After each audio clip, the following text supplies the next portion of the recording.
My name's Nicole. I'm 35 years old, and I'm from Arizona. So here's the thing.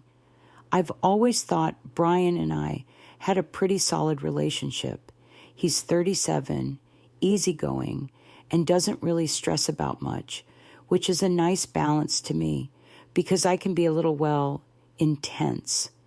That night, we were at one of his friend Ryan's parties. Brian doesn't have a lot of friends, so when he actually wants to hang out with people, I make an effort. I figured we'd go, have a few drinks, and leave after a couple of hours. It started off normal. The house was packed, and everyone seemed to know each other, which wasn't surprising since Brian had been friends with most of these people for years. I didn't know everyone, but that never bothers me.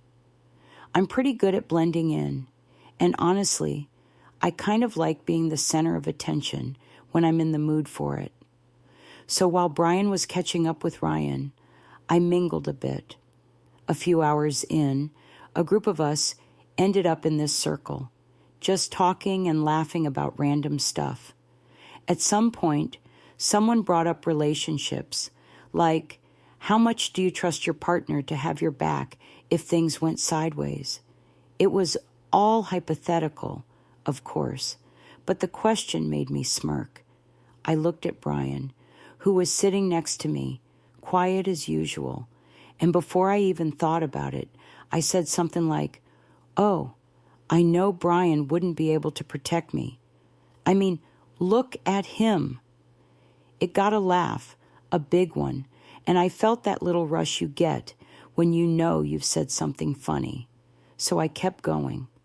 I teased him about how he doesn't work out, how he can barely open jars sometimes, and threw in a joke about how we'd both be victims if someone tried to mug us because he'd just freeze up. People were dying laughing. Even Ryan made a joke about Brian skipping leg day. Like, it turned into this whole thing. Brian didn't say anything, though. He just kind of sat there with this weird half smile, like he didn't want to make it awkward, but I could tell he wasn't laughing. So, of course, instead of stopping, I doubled down. I pointed at his arms and said something like, "Seriously, though, he's got arms like a middle schooler. No offense, babe." People lost it again. I mean, it was funny, right? And it's not like I was saying anything that wasn't true. But then, out of nowhere, Brian stood up. Just like that. Stood up, grabbed his jacket, and walked out of the room. No explanation, nothing.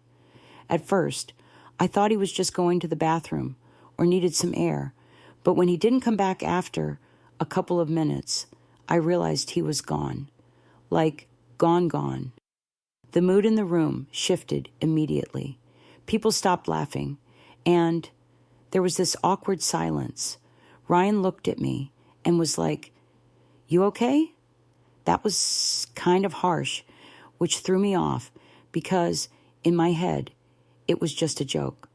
A joke. We've teased each other before. It's not like I broke some unspoken rule or something. Still, I tried to play it off. I shrugged and said, "He's probably just tired or whatever." He's fine. But inside, I was annoyed. Like, what was his problem? It's not like I was lying, and it's not like anyone there was going to think less of him. If anything, I thought I'd make him look good, for being able to laugh at himself. I stayed at the party for a little while longer, but it wasn't the same. People were polite, but the vibe was off, and I felt this weird mix of irritation and embarrassment. Finally, I said my goodbyes and called an Uber. When I got home, Brian was in bed, pretending to be asleep. I didn't say anything to him. I figured he'd get over it by morning. But the next day, things were different. He barely spoke to me. When he did, it was short and clipped, like he couldn't be bothered. I asked him what his deal was, and he just looked at me and said, "You humiliated me in front of my friends." That caught me off guard because Again, I didn't think it was that serious. I told him, "It was a joke, Brian. Don't be so sensitive." He didn't respond. Instead, he just walked out of the room, and that's when I realized he wasn't going to let this go. When I woke up the next morning, Brian was already up, sitting at the kitchen table with his coffee. He didn't look up when I walked in, which immediately irritated me. I mean, fine, he was upset last night. But this silent treatment thing wasn't going to work for me. "Morning," I said, pouring myself a cup of coffee. No response. He just kept scrolling on his phone, like I wasn't even there. "Okay, are we seriously doing this?" I asked, sitting down across from him. "Because if we are, let's just get it over with." He set his phone down and finally looked at me. "Why would you think it's okay to humiliate me like that in front of my friends?" His voice wasn't loud, but it was sharp. "Oh my God, Brian, are you still on this?" "It was a joke," I said, rolling my eyes. "I wasn't trying to humiliate you." "Well, that's exactly what you did," he snapped. "You made me feel like a fool in front of everyone. You don't think I already know I'm not the strongest guy in the world? You didn't need to put it on display like that." I leaned back in my chair, crossing my arms. "Okay, but you left me there, Brian, alone. You're mad about a joke, but you thought it was fine to just walk out and leave your wife at your friend's house? How is that okay?" "I needed to get out of there," he said, shaking his head. "Do you have any idea how disrespectful you were? You don't talk about your husband like that, Nicole, especially not in front of other people. It's like you were trying to embarrass me." I let out a short laugh, more out of frustration than anything else. "Brian, it was teasing. Everyone was laughing. It's not like I stood up and gave a speech about how you're a failure. And honestly, walking out like that didn't exactly prove me wrong. You left me there to Uber home like some random person. What kind of man does that?" His face turned red, and I could see him clenching his jaw. "You don't get it, do you?" he said, his voice louder now. "You don't respect me. If you did, you wouldn't have said half the stuff you did last night. You wouldn't have kept going when you saw how uncomfortable I was." I threw up my hands. "Of course I respect you, Brian. But you didn't exactly act respectable last night, did you? A grown man doesn't just storm out and leave his wife behind because he's upset over a joke. You could have pulled me aside and said something. Instead, you bailed, and now you want to lecture me about respect." He stared at me for a long moment, and I could tell he was processing what I said. Finally, he sighed and ran a hand through his hair. "You're right," he muttered. "I shouldn't have left you there. That wasn't okay." I raised an eyebrow, surprised he was actually admitting it. "Yeah, that's what I thought," I said, leaning forward. "So maybe next time, don't overreact to make things worse. If you had just talked to me, we wouldn't even be having this conversation." He didn't say anything for a second, just looked down at his coffee. "I just wish you'd think about how what you say affects me," he said quietly. "I'm not asking you to change who you are. Just, think about it."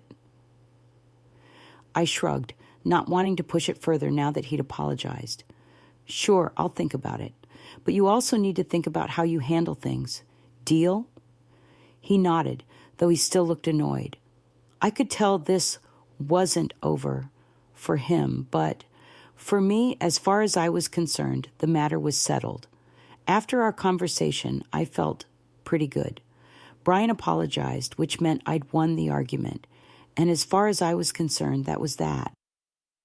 Sure, he still seemed a little off, but he'd get over it. He always did.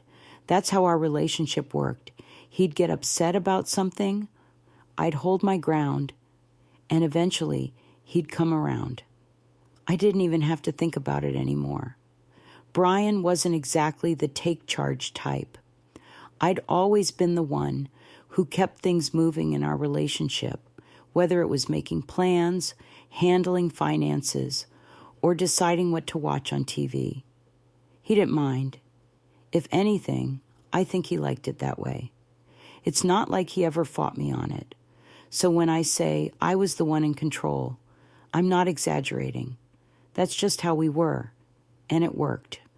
Well, it worked for me. A couple of nights later, Brian told me he was going out for dinner with some friends. Ryan and the guys, he said, like that was all the explanation I needed. I raised an eyebrow, but didn't press him. I mean, I could guess what this was about. One of those guys' nights where they all get together and hash out their feelings over beers and burgers, probably talking about how awful I am and how Brian deserves better. I wasn't stupid. I'd seen how they looked at me after the party, and honestly, I wasn't surprised. Guys like Ryan and his crew always act like they're above drama, but they're just as bad as women when it comes to gossip. Still, I didn't say anything. If Brian needed to vent to them, whatever, let him. He'd come home, and we'd go back to normal. But when he came back that night, something was different. It wasn't anything dramatic. He wasn't storming in with accusations or anything like that. It was more subtle. He was quieter than usual, like he was lost in thought. And when I asked him how dinner was, he just shrugged and said it was fine. Just fine, I teased, trying to lighten the mood. What? Did Ryan overcook the steak or something? He gave me this small, almost forced smile and said, "No, the food was good, just had a lot on my mind." That was weird for Brian. Normally, he'd tell me all about what they talked about, who said what, and which joke got the biggest laugh. But not this time. This time, he just brushed it off and went to bed early, leaving me sitting there wondering what the hell was going on. Over the next few days, I started noticing more changes. Little things at first. He didn't seem as eager to go along with my plans. Like when I suggested we watch a movie, he said, "You pick. I'll just watch whatever," in this tone that felt more like he was annoyed than indifferent. Or when I brought up our weekend plans, he casually mentioned that he might go hiking with Ryan instead, which was not something he'd normally do. Brian wasn't a big outdoors guy. It wasn't just his actions either, it was his attitude. He seemed more confident, maybe. I don't know how else to describe it. Like he wasn't waiting for my approval before doing things. I wasn't used to it, and I didn't like it. Not because I want to control him or anything. Okay, maybe a little, but because it felt like he was pulling away from me, like he was shutting me out, and I had no idea why. One night, I finally brought it up.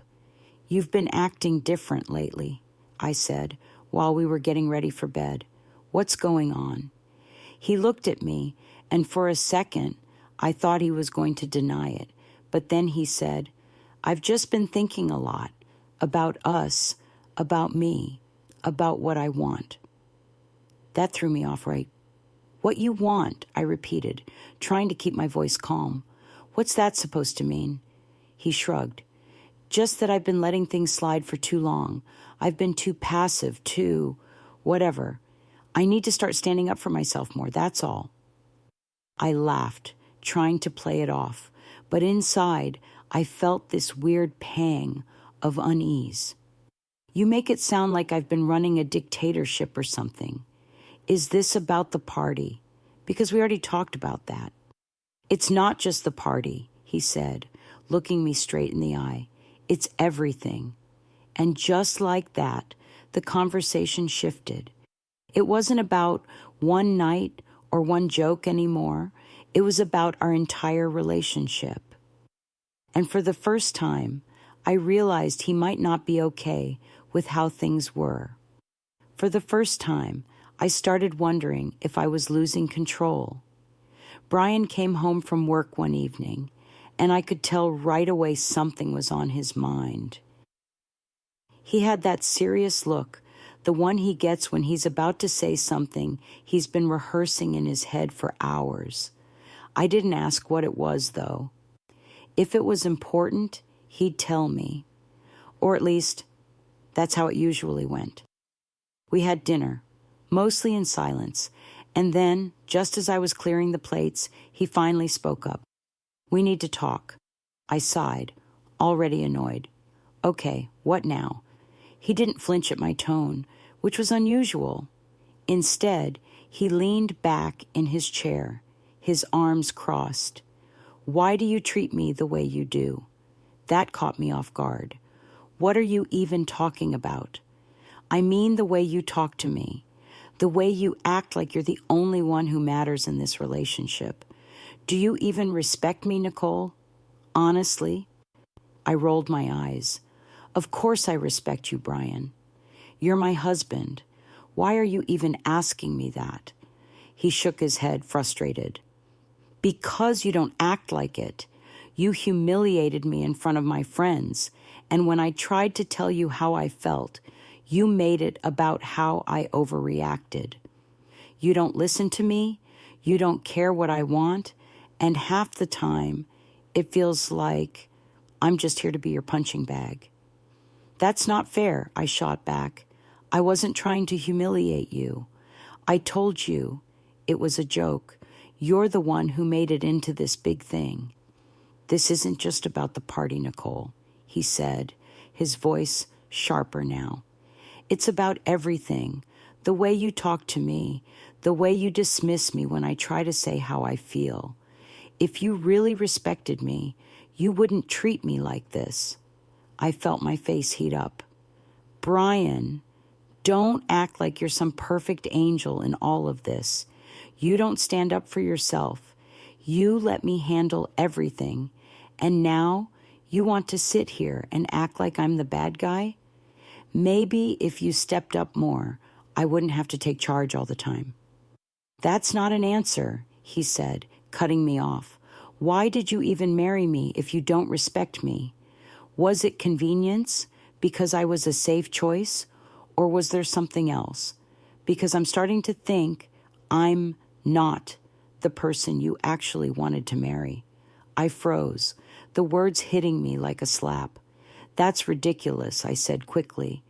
"You're twisting this into something it's not." "Am I?" he challenged, his voice rising now. "Okay. Because the way you treat me doesn't feel like love, Nicole. It feels like I'm just here, like I'm not enough for you, and maybe I never was." "That's not true," I snapped, but even as I said it, I could feel the cracks forming in my defense. "You're overthinking this. You're letting your friends get in your head, aren't you? They've been filling you with this nonsense, and now you're trying to blame me for things that aren't even real." "My friends didn't make me feel this way," he said firmly. "You did. They just gave me the push to say something, and I'm glad they did, because we can't keep going like this, Nicole. This isn't healthy. It's not fair to either of us." I crossed my arms, leaning back in my chair. "Oh, so what's the solution then? Counseling? Divorce? Are you just going to throw in the towel because I make a few jokes you don't like?" "This isn't about the jokes," he said. "This is about respect, about whether or not you even want to be with me. Because right now it feels like you don't." I scoffed. "That's insane. You're blowing this way out of proportion." "No," he said, his voice steady now. "I'm asking for the truth. Is there someone else? Or is it just that I was never the guy you really wanted? The question hit like a gut punch, and for a second I couldn't speak. My first instinct was to deny it, to lash out, but something in his tone stopped me. He wasn't angry. He wasn't accusing. He was just done. I stood up, pushing my chair back with more force than I meant to. You know what, Brian? Maybe your friends were right. Maybe this is a lost cause. You want to sit here and play the victim like you've been some perfect husband, but you haven't been. And maybe, just maybe, I'm not the bad guy here. Maybe we're just not meant to be. He didn't say anything, just looked at me with this calm, almost resigned expression. And for the first time, I realized he wasn't trying to win the argument. He was trying to figure out if there was anything left to fight for. What do you want to do? He asked quietly. Because I can't keep doing this, Nicole. We either fix it or we walk away. I didn't have an answer. For the first time in a long time, I didn't know what to say. Brian and I sat in silence for what felt like forever after his question. Fix it or walk away. I wasn't used to him putting me on the spot like that. Normally, he'd back down, let me deflect, and everything would go back to normal. But not this time. He was dead serious, and the weight of his words was hanging in the air between us. Finally, I sighed, trying to sound composed. All right, if you want to fix it, we'll try counseling. His eyebrows raised slightly, and I could see he wasn't expecting me to agree so quickly. Really? Yes, I said, leaning forward and clasping my hands together like I was being sincere. I don't want to throw this marriage away. If you think counseling will help, then let's do it. It wasn't a total lie. I didn't want a divorce. I liked my life, and Brian was a part of that. But the truth? I figured this whole thing was just a phase. He was feeling himself after that little pep talk from his friends, but he'd come back down to earth soon enough. Scheduling counseling? Sure. Actually going through with it? That was another story. I told him I'd find a counselor and set something up, but weeks went by, and I never did. Every time he brought it up, I had an excuse. Oh, I've been so busy with work, or the ones I found were all booked up, or I'm waiting for someone to call me back. He seemed to believe me at first, but eventually the questions stopped. I figured he'd gotten over it, just like I thought he would. Then, one night, he brought it up again. We were sitting on the couch, watching TV, and he just turned to me and said, "You never scheduled counseling, did you?" I froze for a second, but quickly recovered. "I told you, I've been trying. It's not as easy as it sounds, Brian. Don't lie to me," he said, his voice calm but firm. "You never planned to do it, did you?" I rolled my eyes, immediately defensive. "Oh, come on, Brian. Don't act like I don't care about this marriage. I said I'd do it, and I will." "No," he said, cutting me off. "You won't, and you don't care. Not enough anyway. If you did, we wouldn't even be here right now." "Here we go again," I muttered, crossing my arms. "Why do you always have to make me the bad guy?" He snapped, his voice rising. "Because you won't own up to anything. You don't respect me, Nicole. You don't even take this seriously. And honestly, I'm done pretending this is going to work. I want a divorce." I stared at him, stunned. "What did you just say?" "I said I want a divorce," he repeated, his tone steady. "This isn't healthy. You don't respect me, and I can't be with someone who doesn't even want to try to fix things." I laughed, but it was more out of disbelief than anything else. "You're not serious." "I am," he said, looking me dead in the eye. "I've been serious for a while now. I just needed to make sure this isn't fixable, and it's not. You're being ridiculous, I said, shaking my head.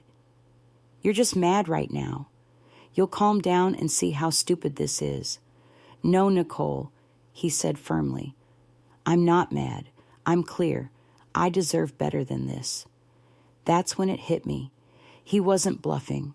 He wasn't trying to make a point or win an argument. He meant it. He wanted out. And I panicked. Are you kidding me? I snapped, standing up and glaring at him. You want a divorce after everything I've done for you? After all the years I've put up with you being weak and passive? And stop, he said sharply, but I ignored him. No, you're going to hear this, I said, my voice getting louder. You're pathetic, Brian. You've always been pathetic. You let me walk all over you for years, and now suddenly you think you're some big man because your little friends told you to grow a backbone? You're a joke. Nicole, no, I shouted, tears streaming down my face now. I wish I never married you. You're an embarrassment, a fragile, weak excuse for a man. You can't even handle a little joke without running to your friends like a child, and now you think you're better than me.